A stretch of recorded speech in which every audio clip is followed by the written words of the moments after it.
You know, gaming just isn't the same anymore. There was a time when you'd jump online with your mates simply because it was fun. No pressure, no grind, just laughs, chaos, late nights. Now it feels like everything is trying to be the next addicting parasite. Another re-release, another remake, another entry in a series that should have taken a nap about 4 installments ago.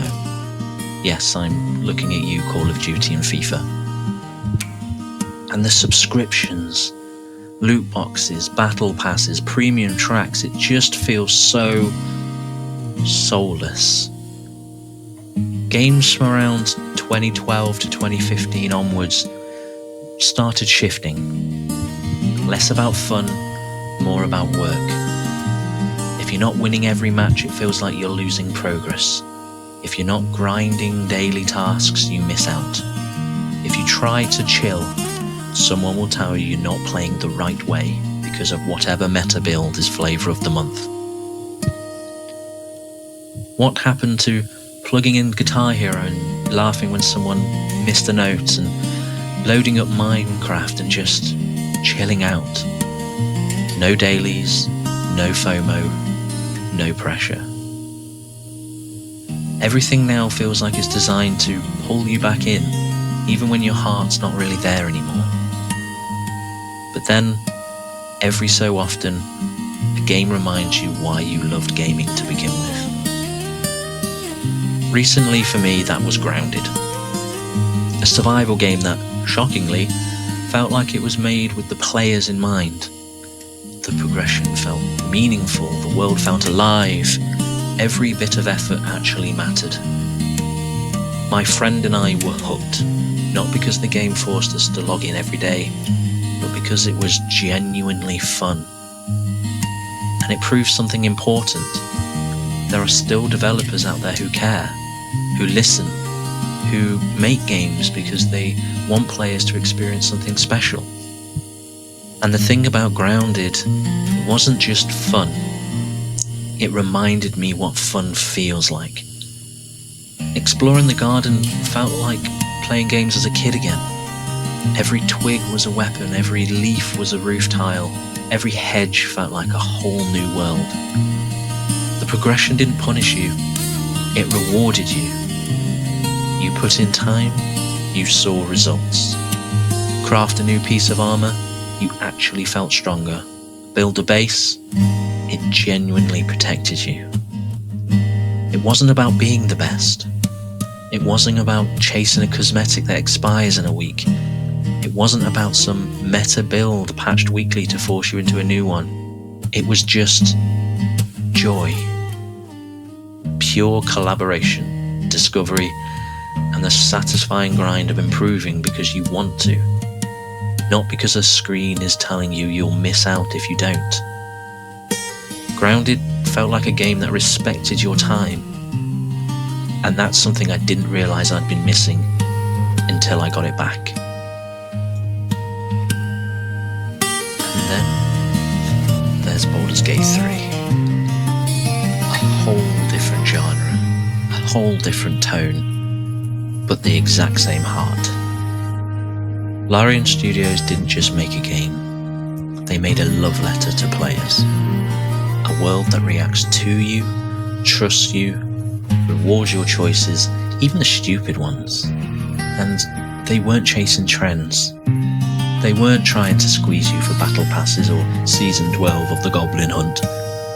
They just made something brilliant and trusted players to enjoy it at their own pace. When you talk to fans of Baldur's Gate 3, nobody is bragging about some skin they brought. Nobody is complaining about dailies.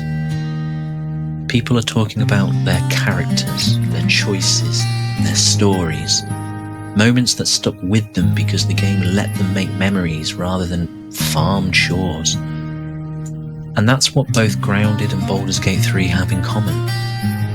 They feel human, they feel crafted, they feel like games made by people who still remember what gaming used to be. It gives me hope, honestly. Hope that not everything is doomed to become a grindy, FOMO-driven chore. Hope that fun still exists, and that somewhere out there developers are still building worlds for people, not for algorithms. And here's the thing. In this era of playing games the right way, it honestly feels like we've drifted completely off course. If you can afford to spend 14 hours a day practicing, or afford every cosmetic, every seasonal pass, every limited time exclusive, then the system welcomes you with open arms. But for everyone else, it feels like you're turning up at the race already 3 laps behind. I don't know if it's because our brains have slowly been trained to expect a dopamine hit every 5 seconds. I mean, short-form content is one of the biggest types of media on the planet right now. It is literally rewiring how we think. Maybe that's part of it. Or maybe we've just all quietly convinced ourselves to put up with it, to accept that this is just how games are now. But I don't think hope is lost. Not fully. Because recently I've caught myself drifting towards what people would call cozy games. Games that don't demand anything from you. Games that don't punish you for stepping away. Stardew Valley, Unpacking, these little worlds designed for warmth. And you know what? They have reminded me of something important. Fun doesn't need a leaderboard, joy doesn't need a timer, and a good game certainly doesn't need a battle pass. Also, this last year or so, I have played through every single Yakuza game, the whole series, and I have had so much fun. No day one bonuses, no bundles, no FOMO-driven events, just a good story, heart, and good characters. And the world just invites you in instead of squeezing you dry. And the same with Stardew Valley. You load in with no goal, no pressure, no optimal route. Well, you can, but it's optional. No need to win. You just exist. Plant a turnip, go fishing, become best friends with a pixelated chicken. The game lets you breathe, and somehow that simplicity feels revolutionary. Those are the moments that remind me gaming can still be what it used to be. A place to escape, to unwind, to connect. Not another job disguised as a hobby. So, where does that leave me? Somewhere between frustration, reflection, and a tiny spark of hope I'm not quite ready to give up on.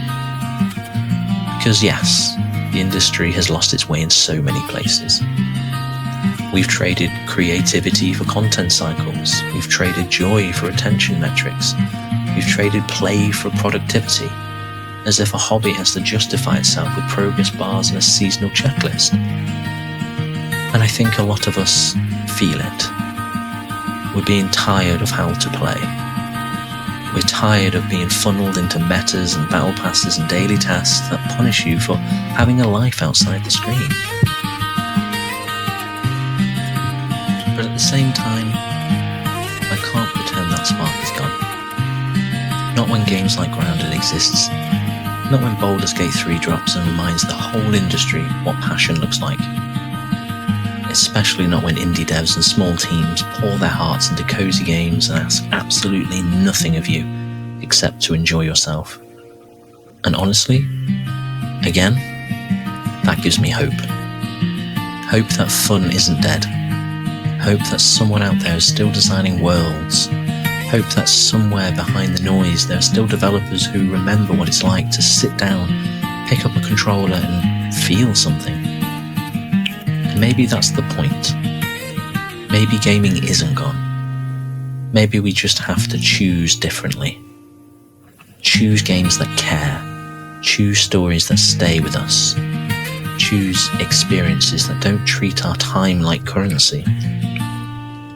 Because when a game respects you, your time, your attention and your joy, you feel it. And it feels like being a kid again. It feels like staying up too late with friends. It feels like discovering something new, brilliant and unforgettable. So yeah, gaming today can feel soulless. It can feel tiring, and it can feel like work. But every so often, a game comes along that reminds you of why you fell in love with this whole thing in the first place. And those moments, those rare, genuine, joyful moments, they are worth holding on to, because they are proof that not all is lost.